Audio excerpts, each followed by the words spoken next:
So eyes open or closed, it really doesn't matter. So we'll just sit comfortably.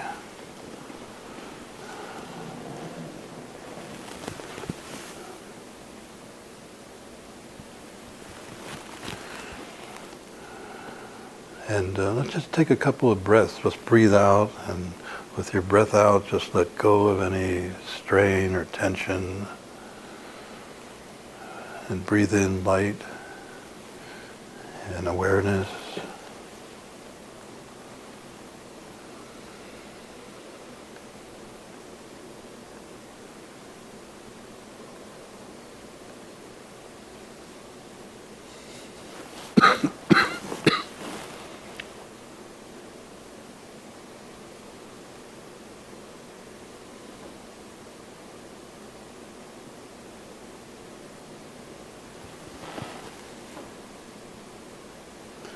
And just inwardly say, I call forth relaxation.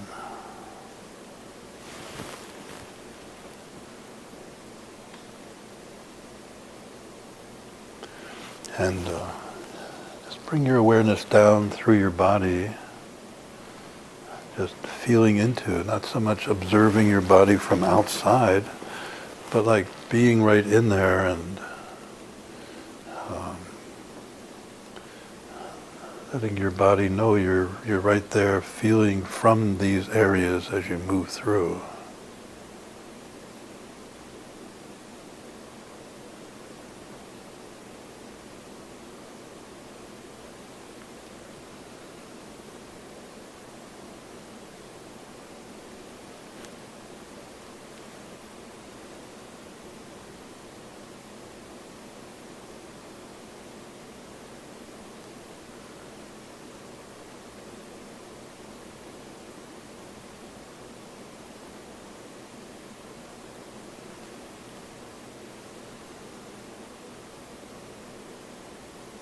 Slowly coming down through your body toward your feet.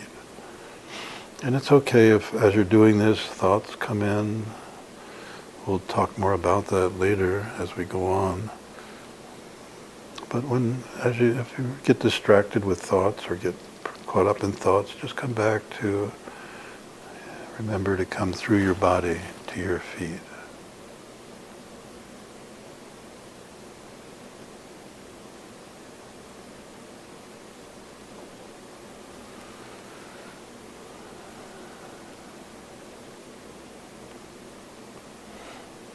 So when I've been talking to people about opening up to this, what I'm calling non-dual awareness or unconditional love, or you could call it inner joy, inner peace. It's beyond any one quality, but it can take on these different colors for us. And when I talk to people about experience here, they say, I don't know how to do that. How do I... if I try to get to this, it doesn't work. And so it's true, the mind is caught up in the future and past, and it's trying to achieve the things it would like and avoid the things it wouldn't, and it's caught up in memories and anticipations, and that's how the mind just works. I'm talking about the individual, personal mind of the personality. And so it's always efforting. There's always some more or less degree of efforting, and as a result, discomfort when we're in our thinking self. And so it's true that this personal self can't get to contentment or peace or a real lasting feeling of joy or unconditional love. It has no idea, because whatever it does is trying to get to something that it doesn't have and reaching for something. And so a lot of people who meditate are still in the mind in one way or another, observing themselves or trying to reach something, and it's not really what one what meditation is. So it's helpful to recognize that there's another way of being. And one way to explore that is to recognize that in this moment, the body is always in the moment. It's not future-oriented or past, it's right here. Awareness is always here in the moment. And awareness, most of us think, well, awareness depends on my thinking mind. That's a misunderstanding. Awareness is just here, just like the space is here. And it's so much here that it's like we don't usually think of that we live in space. I mean, we might live in like defined space, and a defined, limited space bounded by something, but just like space is all pervasive. And awareness is all pervasive, and the mind, it doesn't depend on the mind. So awareness, our beingness, our presence, is about how it is right here in this moment. And one way to come into that, to sort of, and so awareness and presence and being in the moment is not something we can attain, it's just what is. And one way to open to that is just to be in the sensing quality in the moment, to just sense into the moment. You might call it the felt sense. One might call it listening, but not through the ears, but kind of a full body listening in the moment. And just being open to what arises here and now, what comes forward. Not as an object, but to just be in the felt quality in the moment.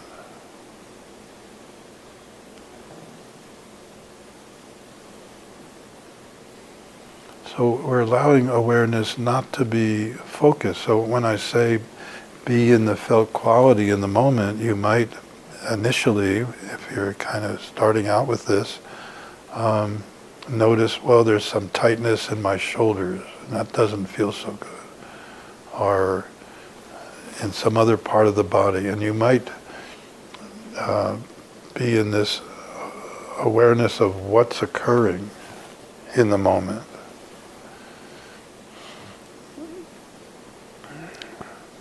But there's another way to be in awareness, which is not so much focused on what you're aware of, as though there's this you and something to be aware of, which is more, again, dualistic, but to just give your attention to awareness itself, or to the felt sense, rather than what it is you're feeling in that felt sense.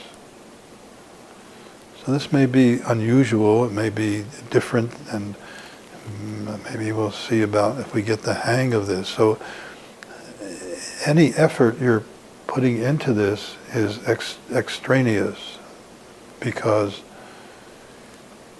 there's nothing to do, and it's in the non-doing that the sensing in the moment shows up. So sensing's already happening. Our body is always sensing. You know, it's warm, it's cool, it's there's a peacefulness, there's an excitement, there's a discomfort.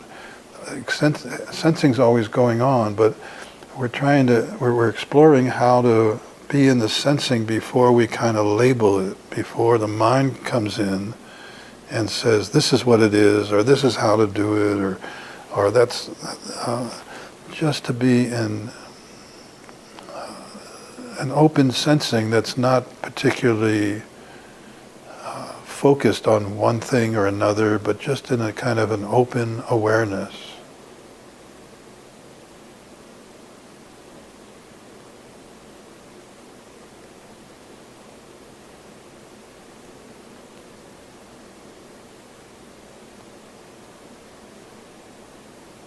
I'll be a little more quiet and give us some chance to just explore.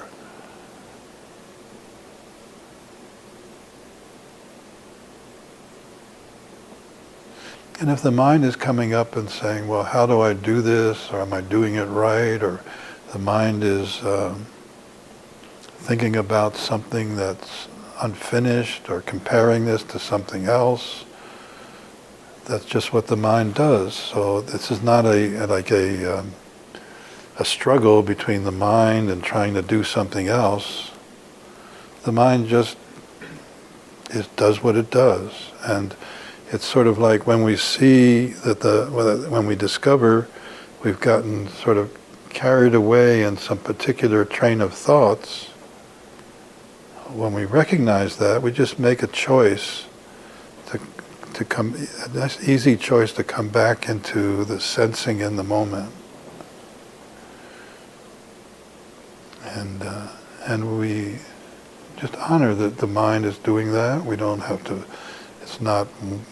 it has to be one or the other. We're just choosing to, okay, I'm throughout the whole day I'm in my mind thinking and so on. I'm just going to explore, what is it like to bring my awareness back when I recognize it's gone off in a thought or emotions, or just bring it back to kind of feeling the vibe in the moment, you might say. And open to whatever process you might find.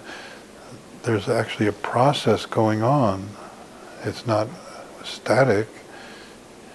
Our sensing kind of changes in the moment.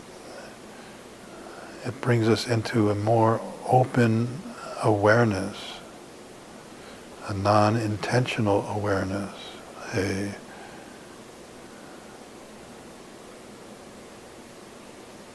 So this contrasts with some meditation techniques which kind of focus on a particular object or particular sound or it's more an open awareness to the changing sensing in the moment. So it's very receptive, it's very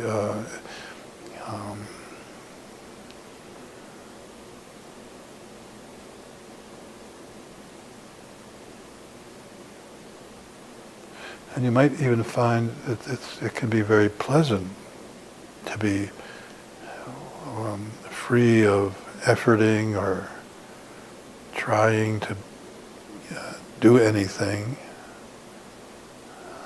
but to just feel the quality of, you might say, the flow or the lack of flow, or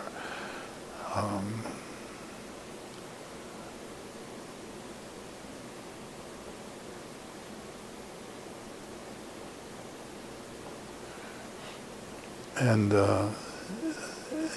so the things that come up in the mind, as I was describing earlier when we were talking about psychedelics,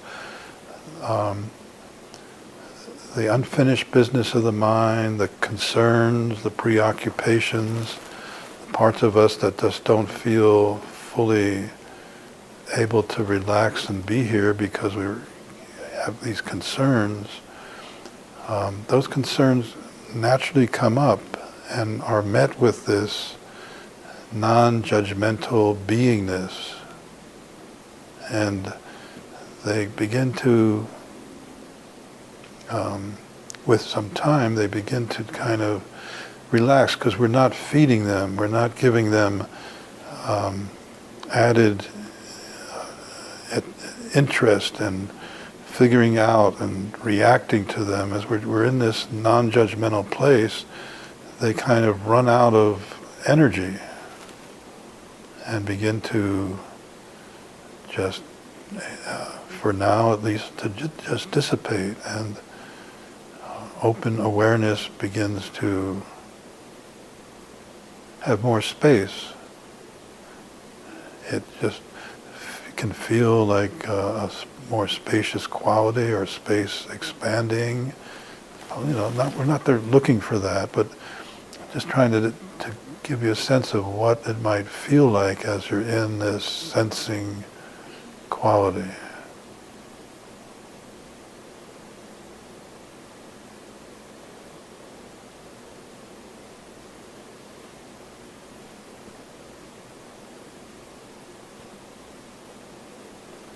And as you're also okay with whatever, any preoccupations that come up, any doubts, any trying to figure it out, that you're just recognizing that's an aspect of you that's showing up, and letting that be okay. At the same time, not getting, when you're aware of it, not getting carried away by that.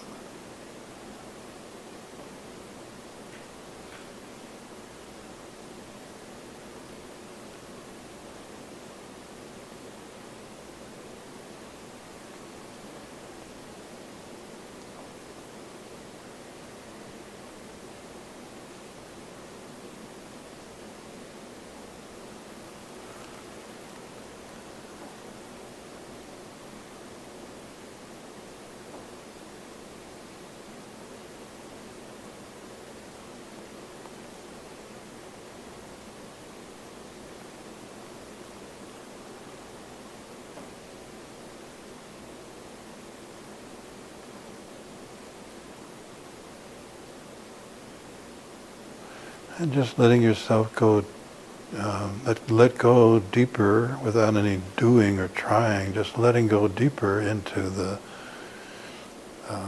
sensing here in the moment, into the awareness in the moment that's non-judgmental, looking for something or trying to get this or that. It's just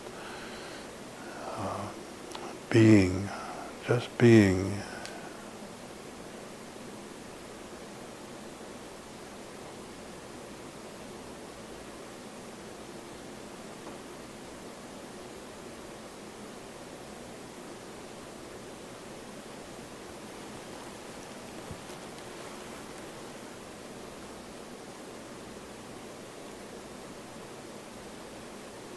And if thoughts come up, they can just be included in this spacious awareness, and they just kind of dissolve into that.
Again, those of you, if any of us are sort of taken away in some memories or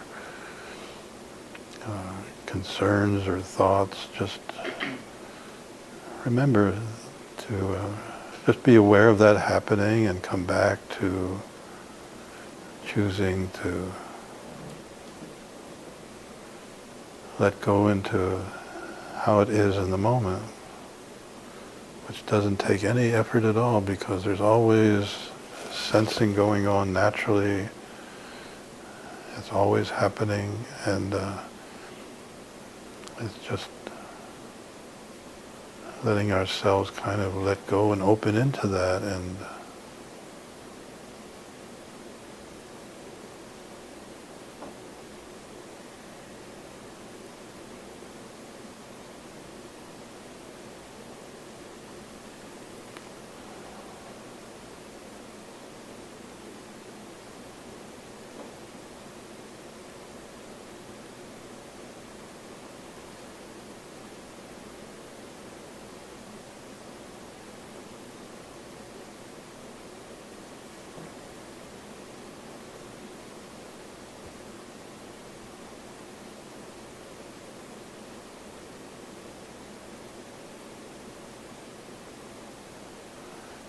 just remind yourself maybe that it's even easier than you're making it now. It's easier than this.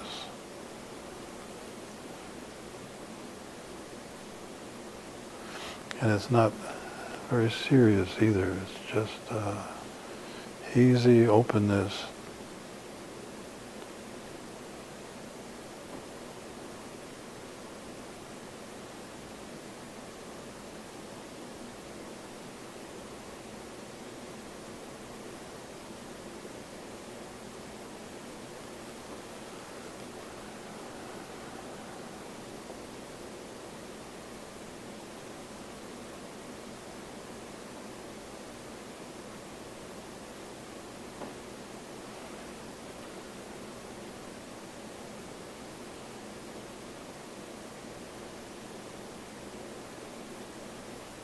It's okay if they're still thinking at times.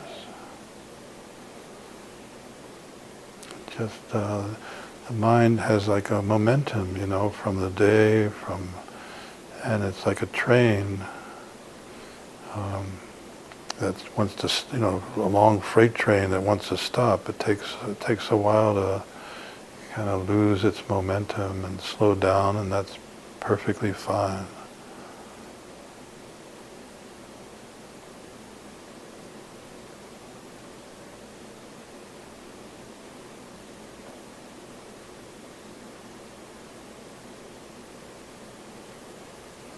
So with this way of exploring, there's actually this kind of openness, this expansion, this sense of fullness of being. It actually allows us to be more fully in the world, not to leave the world, but to fully be here in a way that's generous, or being generous with ourselves in this process. Not as an idea or something to, we're being. It's just what happens when we're just sensing and listening. This sense of well-being becomes evident, which is who we are.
So let's take some deeper breaths again, and we'll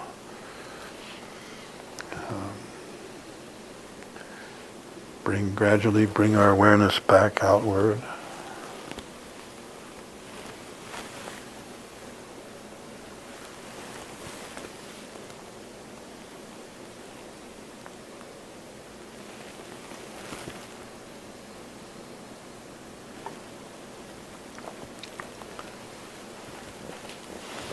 And how about if we just share what was just on this experience, this last practice, what was this like for each of us?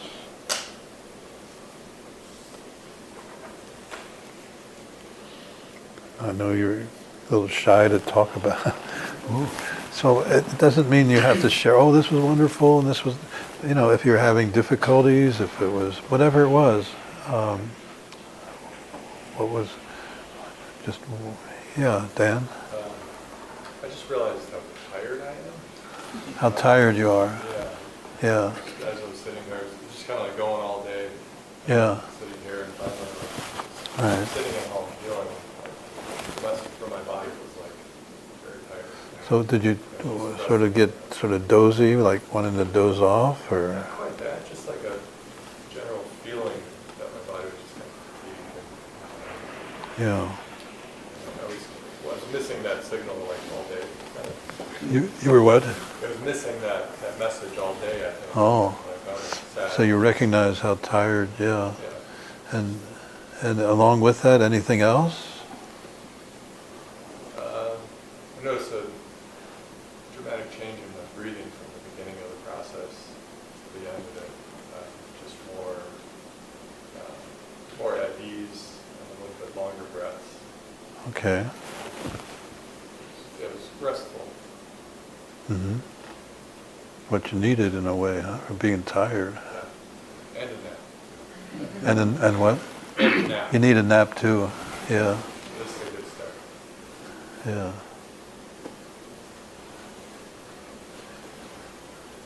I'm going to stand up just because I'm short and I want people to hear me. Yeah. Thank you. When you were talking about in your lecture about when you're meditating and something appears to you in your meditation, to just sit with it, and sometimes it doesn't, sometimes it's things that hurt. Yeah. I've been meditating lately, and a lot of things that are heavy on my heart have come to the surface, and I've been practicing and being in it and feeling it. Okay. And I'm really happy because tonight, for the first time in a while, my heart felt much lighter. Uh-huh. And that is kind of my goal of why I'm doing this, So Your goal is what? my goal is to just feel lighter and to feel that I'm working through some of the things that are heavy on my heart. Mm-hmm. And that's how I know that I'm healing in some ways. It's because it feels lighter each time. And that's my goal. And I'm grateful for that. So thank you. Yeah. Well, what would it, so I have to ask this question because of my own preoccupation. What would it be like not to have a goal? That's a great question. Uh-huh. And to just be, let happen what happens. Yeah, no, I mean, I think I just want to feel peace, and Mm-hmm. I'm getting there. But it just feels good to acknowledge some of the things that hurt, and that's okay. Yeah. So, another way of saying what you're saying, maybe saying it back, is maybe being with allowing yourself to feel, if it comes up, how you're not at peace, and letting that be, like you're saying, your heavy heart, as an example of that. In other words, I think this is more than a semantic idea, but what if we understand that peace is already who you are? It's not something to get to. I mean, I think that it's a little bit of a difference in how you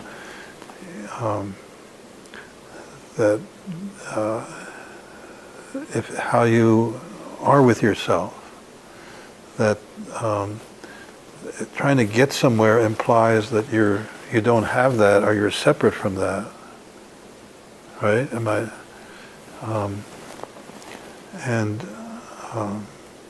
And so that creates a sense of discomfort and effort to try to become peaceful.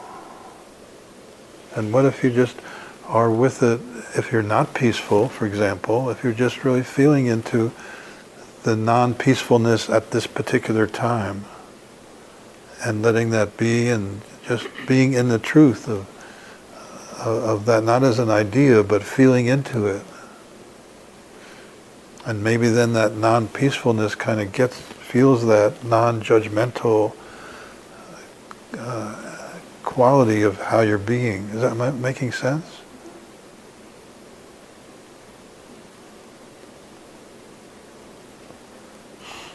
Well, yeah, thank you for...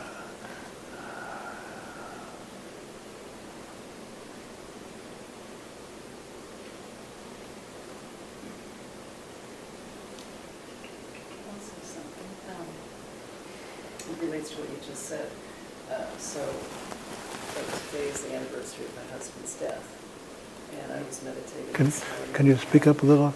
Pardon? Can you speak a little louder? Sure. Thank you. Today's the anniversary of my husband's death, and I was meditating this morning, and I just felt waves of sadness, and Yeah. when I was done meditating, I realized it meant tears falling. And tonight, when I was meditating, I realized, oh my God, I'm like grinning. I'm just so grateful and happy for that experience with him. Real difference. Yeah. And they're both meaningful. They're both true, right? Yeah.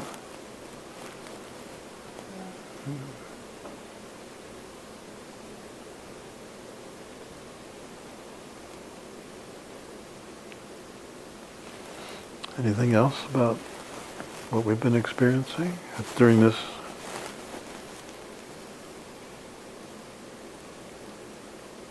I think with me it was just that as I would go through it, there'd be a time where I'd feel like I was,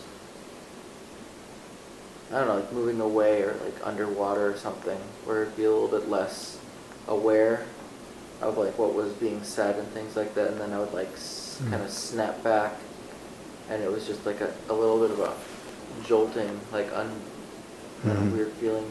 Yeah. I would kind of go back and forth within cycling between those two states. Yeah. Well, I don't know if this is the case, but in doing this, there can be, because we're used to kind of living in our thinking process and active now, so that kind of lessens, and then it becomes more quiet in a sense. There might be, for sometimes, maybe all of us sometimes, might have a tendency to kind of just doze off. And that's not unusual. And gradually we begin to kind of discover how the way of being alert in this kind of open sensing, which we're not used to, because alert usually means thinking. So it's natural if we sort of lose consciousness a little bit, or until we learn how to stay more alert in that open awareness.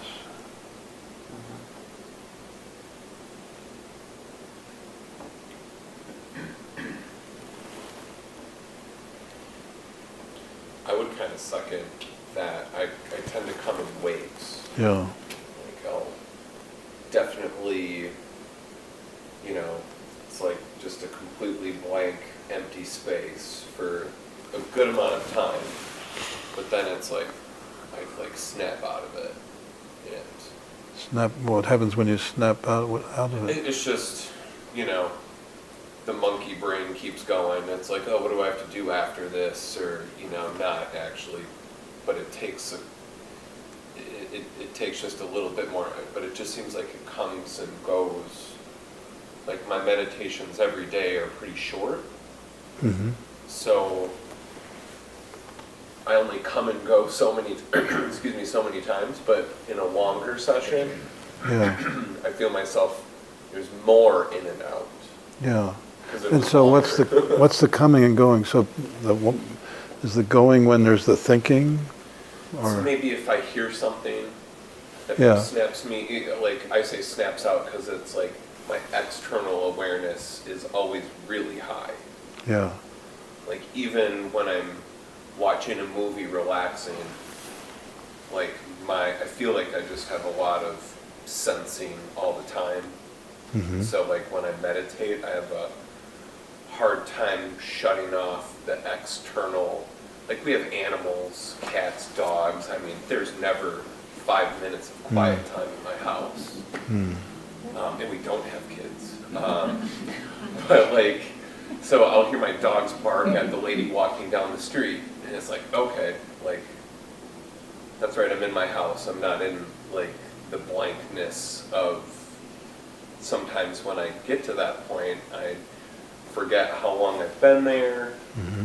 But then it's like, the cat rubs on me, the dog's barking, I hear the cat knocking something off the table, and it's just like, Mm. so I think I have a lot of external stimulus, but it's hard to shut off Mm. the reaction to the external stimulus. Yeah. And then there are moments where there's not stimulus? Yeah, you know, we can get some moments of stillness in my house. Yeah. But we just have, you know, there's just a lot of movement. I've tried multiple different places in the house, but our dogs bark really loud. So Mm. sometimes it just always happens to be when I'm meditating. Oh. Uh-huh. But yeah, it's just the reaction to the external stimulus, and I feel like I have to start over. And I know it shouldn't be a process, but I'm so new, it still feels like a process. Yeah. Okay. Yeah, so tonight was just a little bit more, multiple sessions of in and out, because it wasn't 10 to 15 minutes, it was 30 something. Was it? Oh, you know. Oh, really? Was it really? I don't know what's actually covered. But Mm.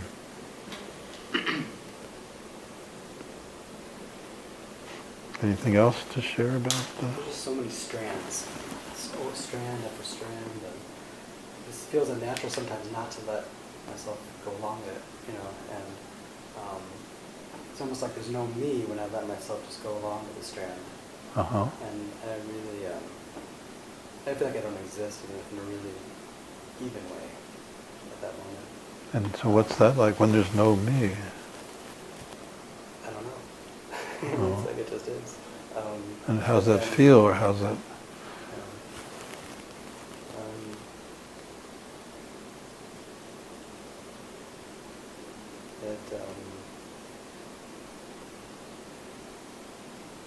it's like I'm just along for the ride, kind of. Yeah.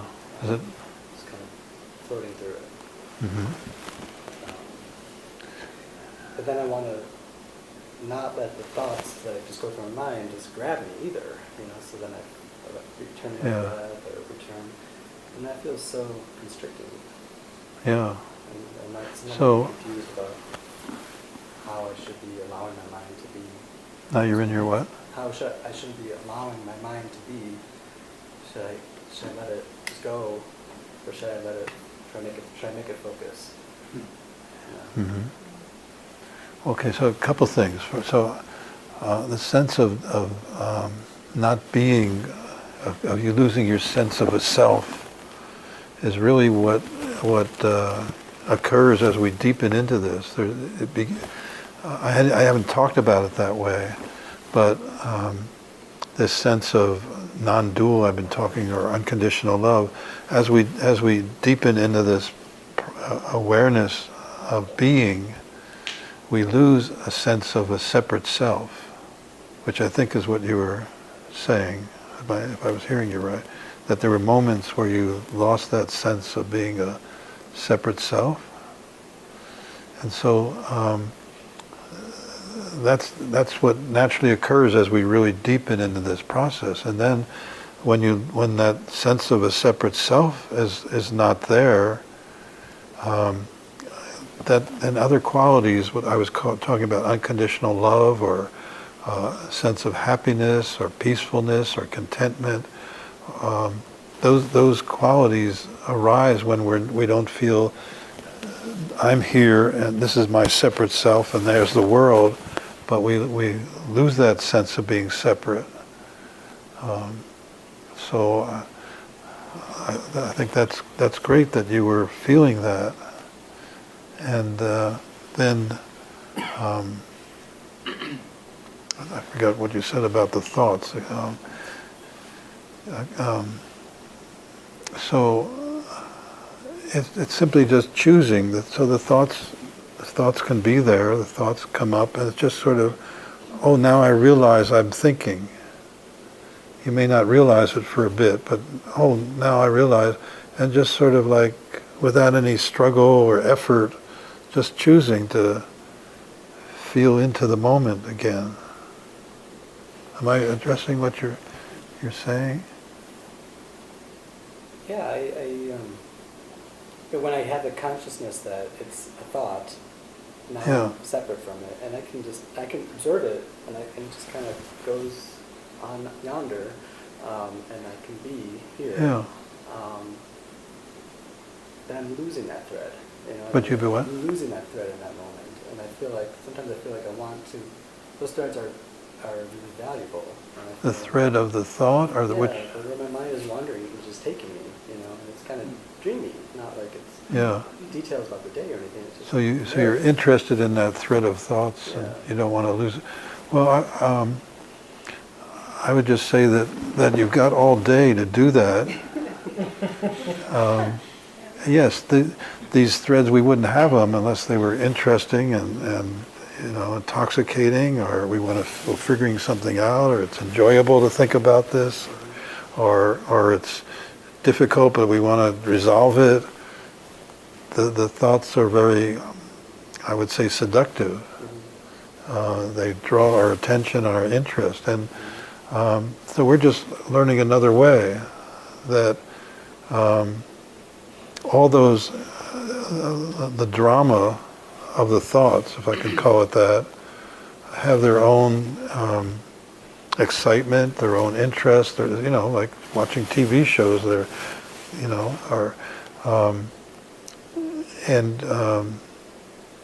but they also, but it's a dampened down kind of excitement and interest, and you might discover that if you take a little time and don't pursue them, there might be an even greater joy and fulfillment and something you're missing that's even better than the attraction of those thoughts. And you could experiment with that. I thought I heard you saying something a little bit different, though, that the thread is that thread to that awareness of not being with the thoughts. That's right. So I heard him. Oh, okay. Yeah, I heard that at the beginning, and Yeah, then and as you were starting to experience that non-duality, that I would call Okay. samadhi. I had a hard time not translating everything. That's okay. Yoga terms. Yeah, whatever. But that you felt the thread disappearing, and that's the thread you wanted to hold on to, not the thought thread, but that awareness thread. But I'm not sure if that's what you said or not. That's how Well, what I thought I I heard feel you say. aware, and then it's also there's like the Yeah. seductivity of it Sure. too. Uh-huh. But yeah, I feel like that's when I go deepest, is when Yeah. I let myself go. Which is not always what I'm taught. Yeah. To let it be a thought. So sometimes I get confused about that. Yeah. Thanks for clarifying. Thanks for clarifying.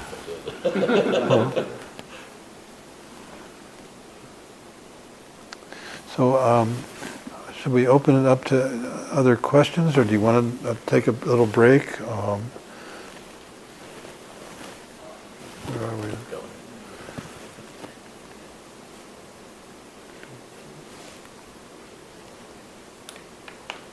Any other things you want to talk about? Some comments. I had a really, it's come back to my mind a number of times since the last time I saw you, and I was talking about, traditional meditation. Can you hear back there? Yes. Okay, good. That you taught, and, in the Himalayan tradition of, Yeah. focusing the mind and, Yeah. dhyana, and Right. bring the mind back to one point, and you were saying that you were thinking it was a higher practice to not come back to one point, just to let it expand. Yeah. I've not quite ever understood how to do that. It's a non-doing. It's something that I want to let happen, but not to do. And today I just kept translating everything you're saying back into yoga, and then letting it go, and Uh-huh. trying to experience beyond it. But I had a hard time. Well, it was a pleasant, deep experience for me, but I had a hard time staying in the thread of letting go. Mhm. Like I remember you said something about beyond the mental, and I started thinking, so that's like going, past the Manamaya Kosha, and going deeper than that, and Mhm. then I let go of that and come back. Yeah. But I had a hard time not doing my normal practice of coming back. I was trying, so. Coming back to what? To the practice that I've been doing for Which is what? 40 years. Is it mantra or? Mantra with the chakra wheels and visualization. Uh-huh. Yeah. Yeah, so this is different. Yeah. And maybe we could talk about that a little bit. So,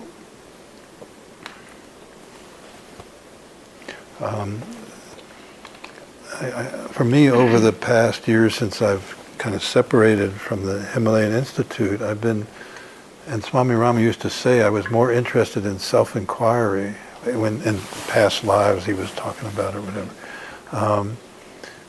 And for me, like a concentrative meditation, like on a mantra or the breath, or it was always a struggle for personally. I'm not saying for everybody. So I've been exploring what's been called maybe the direct path, or this non-dual path, which is, and there's a lot of people, if I can say, teaching that or describing that. People like Ramana Maharshi, people who are talking about that any effort or rather than a concentrated attention, that's the way they're describing it, is that it's preliminary. You may not. I consider dhyana, the concentration and the meditation, Yeah. to be preliminary. Just that's the the concentration is just the practicing, but the experience of meditation is a change in consciousness. That's something that happens to you, not something that you do. Okay. Like falling asleep, and then the change beyond that into samadhi is, just a deeper Yeah. letting go. Mm-hmm.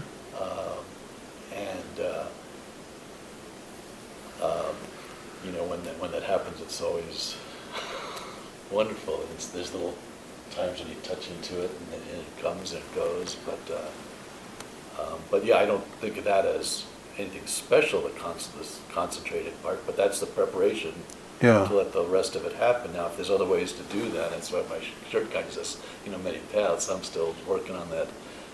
I take these steps up the concentrated path, and then Mm-hmm. Lead you past that. lead you past that, Yeah. transcend that. Yeah. But I'm trying to try what you were saying, and Yeah. or not try. I'm trying to experience. Yeah. It's a So not doing. Yeah, so this is maybe skipping that or that concentrative focus and just going directly to this open attention. And is that something? And maybe you can do that. Is that something? I guess one of the questions I was thinking earlier too, for the last couple of years, was like, well, what should we be teaching beginners? What's the best way? Well, yeah, that's a controversy, I guess. There's I don't know if You don't want to this get is, stuck on concentrating. You want to go beyond it. yeah. So that's what some schools say, is that you have to learn you have to develop your ability to to sustain attention. And we've talked about that some. And so you need to get a mantra or something to concentrate on until you can really focus your attention. And then when you're ready, you can let all that go. If that's, maybe you wouldn't say let it go, but you can go beyond that. Yeah, pass through it. Hmm? Pass through it. Pass through it. Okay. And my own predilection is that you can go directly. You don't have to go through these preliminary steps. You can open to sensing in the moment, which yes, it takes a degree of being able to stay here and be aware. I don't know that having practiced a concentrated meditation is necessary for that. And not everybody agrees. Yeah, well, that's a path. I mean, that's the path of Ashtanga Yoga. Yeah. It's, I don't know if others of you are following this or, yeah. but I certainly don't think it's the only path, but it's the path I've chosen and the path that I teach. Yes. And it seems to generally be helping me all along. Yeah. And maybe it's different for different people. So, It resonated with me, Alan, that you don't have to have the steps. I noticed the way you started the meditation was, this is something I realized I haven't done before, but you compiled on body scans. That was the first time Can you hear back there? I think it was the first time that I'm doing like a body scan that I actually felt from inside of my body. At first, I didn't even know I was doing that in the past. Almost looking down at my head or on my arm. And Yeah. this time, as soon as I closed my eyes, I was actually in my body. And suddenly there were waterfalls and my body was bigger and it was Oh. that exploration. And when you said like to go deeper, I felt really excited. It was really pleasurable. I was like, oh, Mm. okay, wow, this is something. And that is not really the way I am. Yeah. I'm more analytic. I found it really, it's about like ego, but easier when all the rules went away and I could just go right there, like don't pass go or whatever, like Monopoly, you know what I mean? Like just, I don't know, I found it really, it felt really Good for you, yeah. But that was the way you started it, I thought for Mhm. me was the most important part, because I didn't know that I was doing that. Yeah. The looking down at Right, it yeah. versus through and Yeah, the tendency for us is to observe our body. Oh, I've got, my knee hurts.